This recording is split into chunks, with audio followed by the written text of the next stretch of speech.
یہاں پہ غنّے کا قاعدہ ہے، اس قاعدے کا نام ہے تجوید میں ادغام بالغنّہ۔ یہ کیسے ہوتا ہے غور سے سنیے۔ جب کبھی قرآن مجید میں اس طرح کا نون ساکن آ جائے یا نون تنوین آ جائے، نون ساکن کہتے ہیں جب نون کے اوپر یہ جزم آ جائے، اور تنوین کہتے ہیں کسی بھی حرف کے اوپر 2 زبر 2 زیر 2 پیش آ جائے۔ جیسے یہ 2 زیر ہے تو یہ نون تنوین ہے، جیسے یہ 2 زیر ہے تو یہ بھی نون تنوین ہے۔ ٹھیک ہے، یہاں پہ زیر ہی چل رہے ہیں فی الحال، زبر ہو تو بھی نون تنوین ہے اور پیش ہو تو بھی نون تنوین ہے۔ کیوں نون تنوین کہتے ہیں؟ کیونکہ کبیرن نون کی آواز آتی ہے، اس لیے اس کو نون تنوین کہتے ہیں۔ تو یاد رکھیں، نون ساکن کے بعد یا نون تنوین کے بعد یا میم واو نون، ان 4 حروف میں سے کوئی سا بھی ایک حرف آ جائے تو وہاں پہ ادغام بالغنّہ ہوگا، جیسا کہ یہاں پہ بھی ہو رہا ہے، نون ساکن کے بعد میم آیا ہوا ہے، جیسا کہ یہاں بھی ہو رہا ہے، تنوین کے بعد واو آیا ہوا ہے، یا میم واو نون، یہ 4 حروف کے ساتھ ہوتا ہے، 2 تو ہمارے سامنے آ گئے ہیں۔ تو ادغام تو کریں گے ہم، اس کو آپس میں ملا دیں گے۔ کیسے ملا ہے؟ مم، یہ تو ہم نے ملا دیا۔ اور غنّہ اس آواز کو کہتے ہیں جو ہم یہاں پہ رک کے ادا کرتے ہیں، یہ آواز ناک میں چلی جاتی ہے۔ اس کو ادا کرتے ہوئے اگر آپ اپنے ناک پہ ہاتھ رکھیں نا تو آپ کو ناک کے نیچے آواز فیل ہو جائے گی۔ کیسے؟ مم مم، اب ناک پہ آپ تھوڑا سا ٹچ کریں، آپ کو فیل ہوگی نیچے سے آواز آ رہی ہے۔ اس کو ادغام بالغنّہ کہتے ہیں۔ مم مدکر، یہ را باریک پڑھیں گے کیونکہ را کے نیچے ویسے بھی زیر ہے، لیکن اگر وقف کریں گے تو را ساکن ہو جائے گی، ساکن را سے پہلے زیر ہے تو اس زیر کی وجہ سے را باریک پڑھی جائے گی۔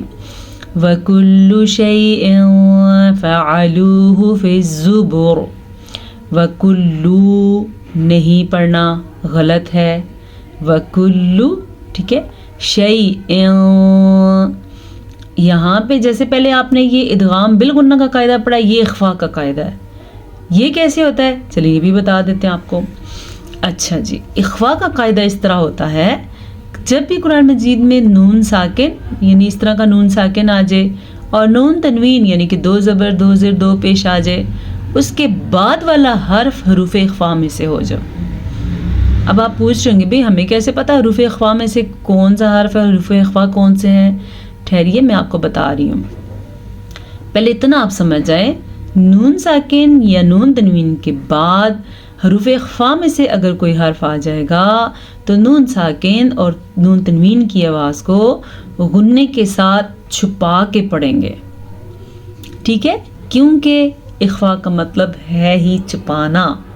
یہ وہ حروف ہیں جو نون ساکن اور نون تنوین کو چھپانے کا موقع دیتے ہیں۔ یہ 15 حروف ہیں، یہ ہیں جناب، غور سے سنیں: تا سا جیم، دال زال زا، سین شین صاد، زوا طوا زوا، فا قاف کاف، موٹا باریک دونوں کاف، یہ ہیں حروف اخفاء۔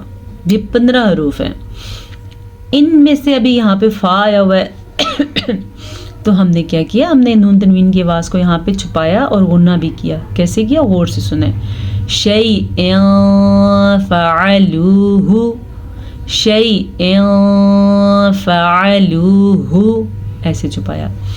آگے آگے جی، فا کو لمبا نہیں کرنا، فا پہ زبر ہے، عین کو لمبا نہیں کرنا، عین پہ زبر ہے، فا، فا کیا تو غلط ہو گیا، فَعَلُوهُ پڑھا تو بھی غلط ہو گیا کیونکہ عین ہے، یہ الف نہیں، اور یہ واو مدہ نہیں بھولنا آپ نے، ایسا نہ آپ پڑھیں فَعَلُوهُ پڑھ لیں، نہیں، غلط ہے، فَعَلُوهُ جوڑ کروں میں اس کا، سنیں غور سے: فا زبر فا، عین زبر آ، فا، لام پیش واو لو، فَعَلُو، ہا پیش ہو، فَعَلُوهُ، ٹھیک ہے؟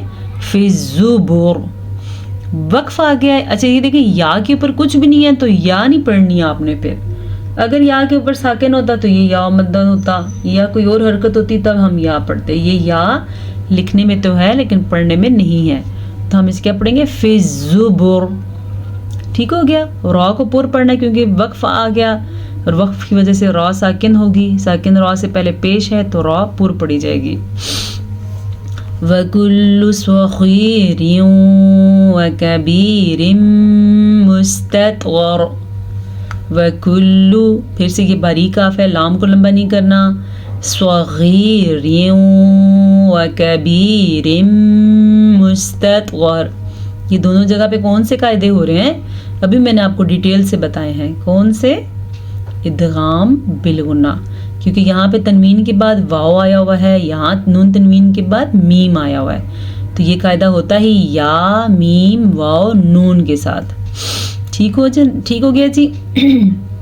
غنہ کریں گے، یہاں پہ سواد کو پر پڑھیں گے، غین کو پر پڑھیں گے۔ ابھی میں نے آپ کو بتایا تھا یہ ان 7 حروف میں شامل ہیں جو پر یعنی کہ موٹے کر کے پڑھے جاتے ہیں۔ صغیر نہیں پڑھیں گے، ہم پڑھیں گے صغیر وکبیر مستطور۔ توا کو پر پڑھیں گے کیونکہ توا حروف مستعلیہ میں سے ہے۔ را کو بھی پر پڑھیں گے کیونکہ را پیش کی صورت میں بھی پر پڑھی جائے گی، اور اگر ساکن کریں گے تو ساکن را سے پہلے زبر ہے تو بھی را پر یعنی کہ موٹی پڑھی جائے گی۔ ٹھیک ہو گیا۔ ان المتقین فی جنات ونہر۔ ان المتقین، ایک اور چیز جو میں روز بتاتی ہوں، نون کے اوپر ہے شد، غنہ ضرور کرنا آپ نے۔ انل یہ ہے غنہ۔ ان المتقین، قاف کو موٹا پڑھنا ہے آپ نے۔ فی جنات ونہر، نون پہ بھی غنہ ہو رہا ہے کیونکہ نون پہ شد بھی ہے اور کھڑی زبر ہے تو لمبا بھی کریں گے۔ فی جنات ونہر، یہاں پہ ادغام بالغنہ کا قاعدہ ہو رہا ہے کیونکہ یہاں پہ تنوین کے بعد یا میم واو میں سے واو آیا ہوا ہے، اسی لیے یہاں پہ ادغام بالغنہ ہوگا۔ را ہم پر پڑھیں گے، اگر ہم وقف نہیں کریں گے تو را باریک پڑھی جائے گی کیونکہ را کے نیچے زیر ہے، اگر ہم وقف کریں گے تو را پر پڑھی جائے گی کیونکہ وقف کی صورت میں را ساکن اور را ساکن سے پہلے زبر ہے، تو اسی صورت میں را پر پڑھی جائے گی۔ کیسے؟ فی جنات ونہر۔ ٹھیک ہو گیا۔ اذان سن لیتے ہیں پہلے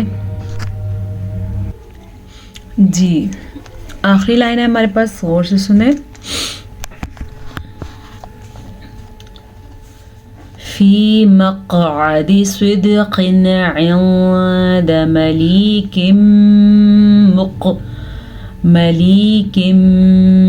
مقتدر۔ فی مقعد، قاف کے پر پھر سے کلکلا ہو رہا ہے کیونکہ قاف حروف کلکلا میں سے ہے، اس کے اوپر جزم آیا ہوا ہے، اس جزم کی وجہ سے قاف پہ کلکلا ہوگا۔ کیسے؟ فی مقعدی، ایسے ہی پڑھنا آپ نے، ٹھیک ہے۔ آئین کو نکالیں، اپنے حلق سے باہر نکالیں، نکل سکتا ہے کوشش کرنے سے۔ مقعدی صدق عند، دال پہ بھی کلکلا ہے کیونکہ دال بھی حروف کلکلا میں سے ہے۔ پتہ ہے کون کون سے حروف کلکلا؟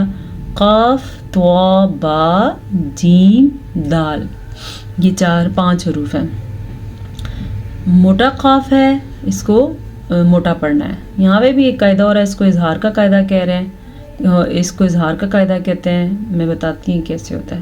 صدق عند، اچھا دیکھیں یہاں پہ تنوین ہے لیکن یہاں پہ ہم نے کوئی اخوا کوئی غنہ کچھ بھی نہیں کیا، کیوں؟ کیونکہ نہ تو آگے حروف یمون میں سے کوئی حرف ہے اور نہ ہی یہاں پہ حروف اخفا میں سے کوئی حرف ہے، یہاں پہ حروف حلقی میں سے عین ہے، تو یاد رکھیں جب ایسا ہو جائے تو نون ساکن یا تنوین کو ظاہر کر کے پڑھتے ہیں، وہاں پہ رکنا جائز نہیں ہے، رکنا حرام ہے۔ صدق عند، البتہ یہاں پہ اخفا کا قاعدہ ہو رہا ہے۔ ملیک مقتدر، یہاں پہ کون سا قاعدہ ہو رہا ہے؟ ادغام بالغنہ، کیونکہ نون تنوین کے بعد یا میم واو نون میں سے میم آیا ہوا ہے، اس لیے یہاں پہ ادغام بالغنہ کا قاعدہ ہو رہا ہے۔ کیسے؟ ملیک مقتدر، ہو گیا۔ چلے جی، اب ہم تھوڑی تلاوت کر لیتے ہیں، اس کے بعض لوگ سمجھتے ہیں آخر میں تلاوت کی جانی چاہیے تاکہ ہمیں پتہ چلے۔ یاد رکھیں ایک چیز آپ فوکس کیجئے گا، بھی میں آپ کو انشاءاللہ پڑھتے ہوئے آپ کو خود پہلے سے بتا دوں تاکہ آپ کو سمجھ آئے۔ اگر آپ کا راستے میں کہیں سانس ٹوٹ رہا ہو تو آپ وقف کر لیں، جیسے آپ وقف کرتے ہیں نا مستطور، اس طرح درمیان میں بھی وقف کر لیں، یعنی کہ صغیر، سانس لیں تسلی سے، پھر پیچھے سے پڑھیں صغیر و کبیر مستطور، یہ طریقہ ہوتا ہے۔ کیسے؟ پھر سن لیں ایک دفعہ۔ اعوذ باللہ من الشیطان الرجیم، بسم اللہ الرحمن الرحیم، وَلَقَدْ أَهْلَكْنَا أَشْيَاعَكُمْ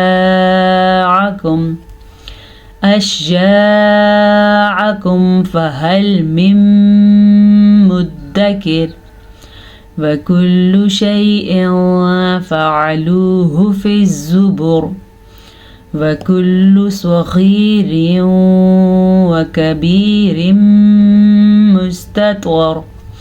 مستطور إِنَّ الْمُتَّقِينَ فِي جَنَّاتٍ وَنَهَرٍ فِي مَقْعَدِ صِدْقٍ عِندَ مَلِيكٍ مُقْتَدِرٍ۔